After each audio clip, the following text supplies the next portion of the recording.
mengucap syukur bahwa kedatangan-Mu membawa kami ke dalam kemuliaan yang luar biasa. Kedatangan-Mu membawa kelepasan, kedatangan-Mu membawa berkat, bahkan kedatangan-Mu membawa jawaban atas kami. Di tengah-tengah pandemi yang belum selesai, tetap Kau izinkan kami untuk kami tetap beribadah, memperingati kelahiran-Mu ya Tuhan. Oleh sebab itu, kami mau duduk diam, kami mendengarkan firman-Mu, supaya kami mengalami jamahan dan lawatan Tuhan.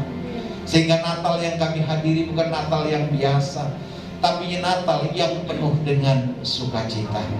Bapa berbicara, kami siap diberkati.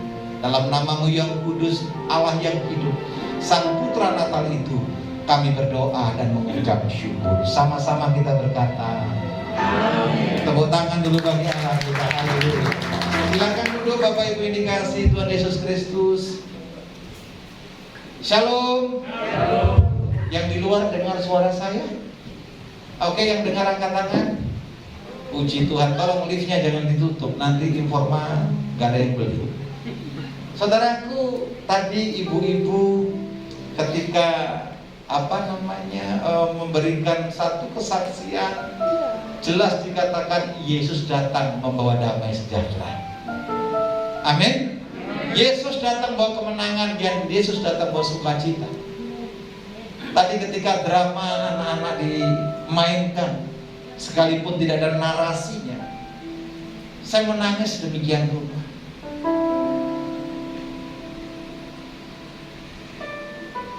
Sering kita merasa punya Tuhan, tapi sesungguhnya kita tidak menyadari kehadiran Tuhan atas hidup kita. Sering kita merasa ada Allah,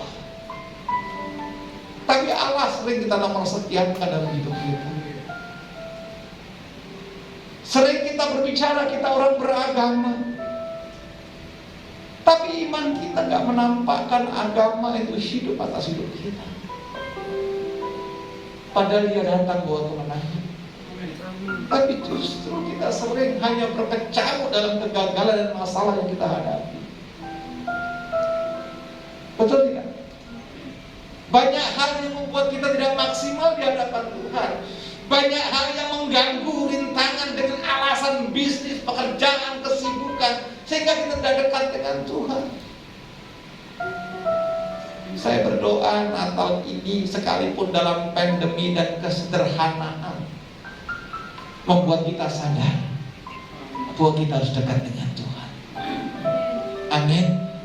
Memang Natal sudah 2 tahun ini tidak ada lagi celebration, tidak ada lagi pesta pora, kembang api segala macam.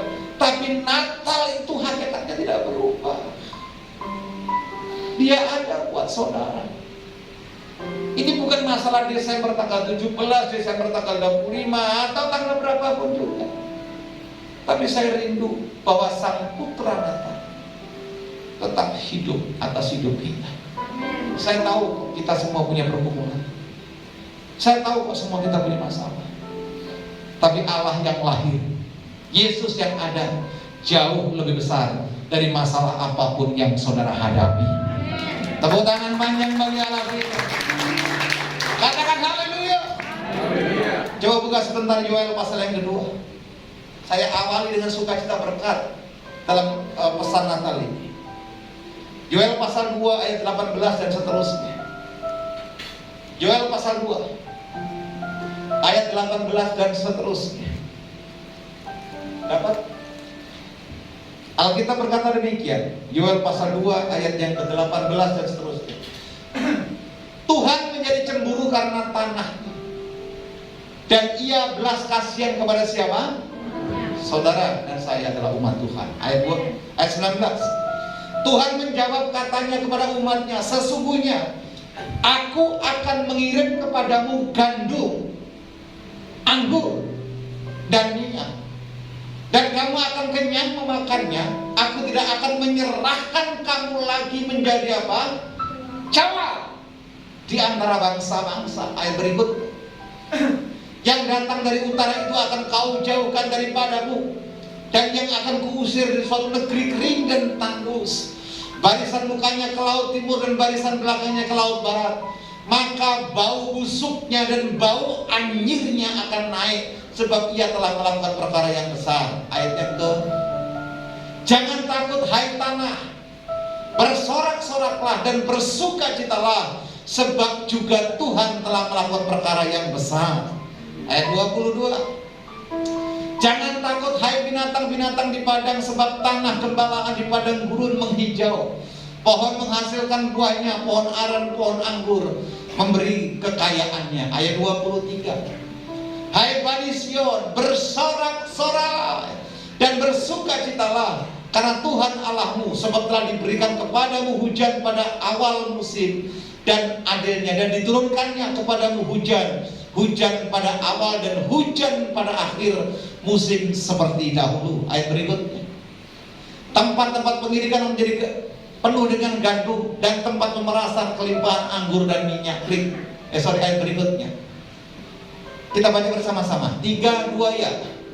Aku akan memulihkan kepadamu tahun-tahun yang hasilnya dimakan habis oleh belalang pindahan, belalang pelompat, belalang pelahap, dan belalang pengerik.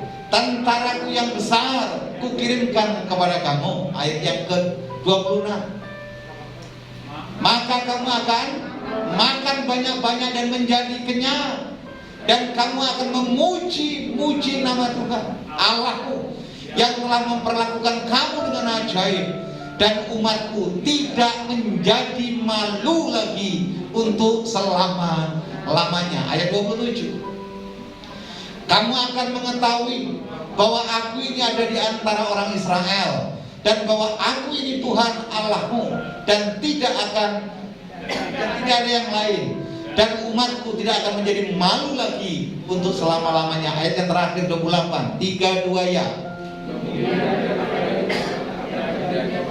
Bahwa aku akan mencurahkan rohku ke atas semua manusia, maka anak-anakmu laki-laki dan perempuan akan bernubuat, orang-orangmu yang tua akan mendapatkan mimpi, teruna-terunamu akan mendapatkan penglihatan-penglihatan. Yang setuju katakan amin. Mungkin Bapak Ibu bilang begini, Pak, tapi bagaimana mungkin Natal dalam masa pandemi ini terjadi seperti janji Tuhan seperti ini? Saya mau katakan, bagi Tuhan tidak ada yang mustahil. Bagi Tuhan tidak ada yang suka. Sekalipun dalam kesederhanaan rumah tangga, kesederhanaan perayaan Natal, Allah tetap hadir dan Allah berjanji untuk memulihkan kita. Amin. Saya mencatat ada 7 hal yang penting untuk saya sampaikan sebelum saya membahas tentang Immanuel. Yang pertama, saudara, berjanji Tuhan menurut Yoel pasal 2, Tuhan akan berikan kita berkat sukacita. Amin. Ya, juga katakan amin. Amin. Sekalipun keadaan susah, Tuhan sanggup berikan sukacita atas kita. Yang kedua, saudara, dikasih Tuhan, Tuhan akan curahkan kita berkat pemulihan. Amin. Yang ketiga, Tuhan akan berikan mukjizat. Engkau yang tidak punya jalan keluar, dalam Tuhan ada jalan keluar. Yang keempat, berkat jiwa-jiwa. Mungkin gedung gereja harus ada protokol kesehatan, mungkin gedung gereja ada yang namanya jaga jarak, tapi dengan media sosial semua orang bisa dijamah oleh Tuhan. Amin. Makanya hari-hari ini tidak bisa Korea terus, tetapi boleh kita broadcast firman Tuhan. Haleluya. Selanjutnya, yang kelima, tidak akan dipermalukan lagi. Orang boleh mempermalukan saudara, tapi Tuhan tidak akan pernah mempermalukan kita lagi. Yang berikutnya, Tuhan memberi apa yang Dia belum pernah beri kepada saudara. Saya ngamen message. Haleluya. Siapa yang sudah dipulihkan? Tuhan lebih lagi memulihkan saudara, lebih dan lebih lagi. Tepuk tangan panjang bagi Allah kita. Haleluya. Doaku yang sudah lama kau naikkan belum juga dijawab Tuhan.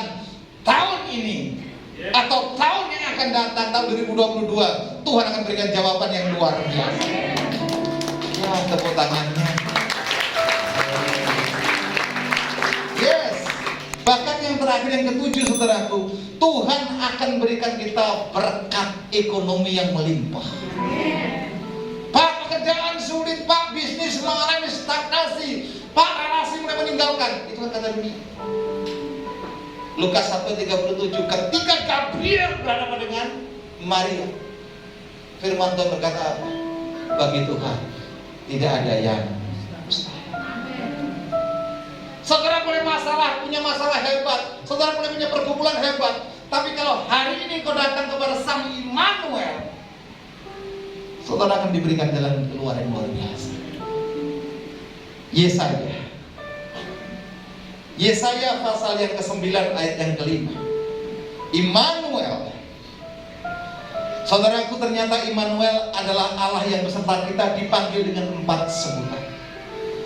Yesaya 9 ayat ke-5 berkata demikian, sebab seorang anak telah lahir untuk kita. Iya, seorang putra telah diberikan untuk kita. Lambang pemerintahannya ada di atas bahu, dan namanya disebut orang penasehat ajaib, Allah yang perkasa, Bapa yang kekal, Raja damai. Saudara aminkan atau tidak, Yesaya yang ditulis 750 tahun sebelum kelahiran Yesus telah menubuatkan dengan perkataan Immanuel, yang arti pertama adalah penasehat ajaib. Saudara boleh punya penasihat ekonomi, saudara boleh punya penasihat keuangan, saudara boleh punya penasihat hukum, tetapi penasihat yang ajaib hanya Tuhan Yesus Kristus. Amin. Ketika manusia tidak lagi bisa berikan jawaban, ketika manusia tidak lagi bisa berikan kepuasan, ketika manusia sudah kehilangan akal, dalam Tuhan ada keajaiban yang luar biasa. Haleluya. Hakikat Natal jelas dinubuatkan 750 tahun yang lalu. Berkata apa? Penasehat ajaib. Nah, penasehat ajaib malam hari ini memberikan kepada kita pesan.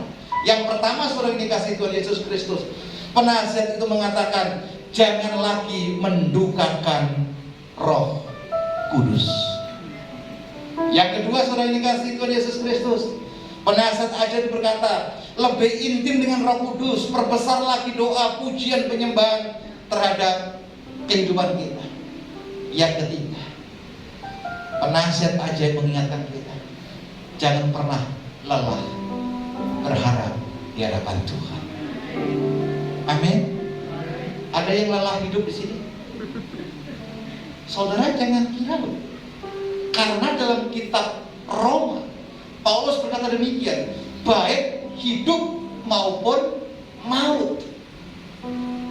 Artinya Tuhan tahu bahwa banyak orang bukan hanya takut mati, tetapi banyak orang juga takut hidup. Nggak ada yang amin. Saudaraku, penelitian menyebutkan loh, angka bunuh diri di Amerika itu tinggi sekali, dan konyolnya apa? 65% orang Kristen. Di mana iman? Kalau nyanyi kan hebat, bagi Tuhan tidak ada yang mustahil. Segalanya mungkin.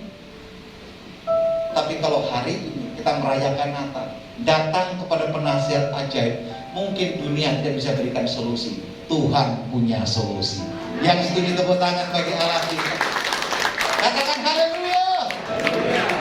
Yang kedua, saudaraku, Alkitab berkata apa? Allah yang perkasa. Allah kita hebat.